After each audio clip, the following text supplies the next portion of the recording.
The women's liberation movement despises the playboy concept of women, who they say may have been liberated. When it comes to showing the women's rights movement on TV news, this is how some reporters first portrayed leaning in. Nothing but sex objects have got to go. I think television news both hurt and helped the feminist movement. She's a housewife in training. Rare is the girl who wants to be a doctor, an engineer, or a pilot. Vanderbilt communications professor Bonnie Dow analyzed television news coverage collected by the nationally honored Vanderbilt TV News Archives. And some of the depictions of the movement that I talk about in the book are certainly the root of the stereotypes that afflict feminism to this day. Between you and me, the only equality that exists is in the cemetery. The women's rights movement had been going on for years before the Big Three networks took notice in 1970.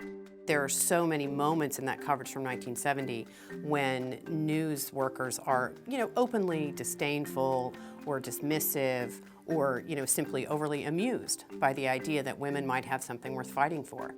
Here's a story about women in the military. So it would be obviously impossible to fly a regiment halfway around the world at a moment's notice when at least half the regiment could simply never be ready on time.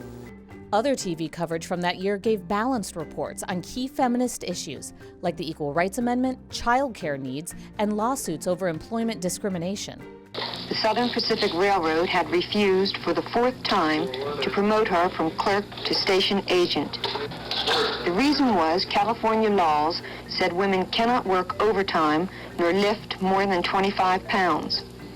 And they would in fact use visuals, that is, use the camera to show these women who had filed these lawsuits, to show them doing the job that the law said they couldn't do.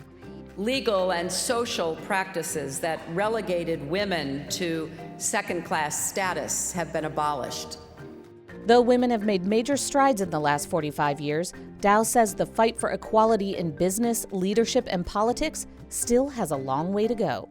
One of the things that is very difficult for people, and one of the things that this coverage really demonstrates, is how uncomfortable angry women make just about everyone.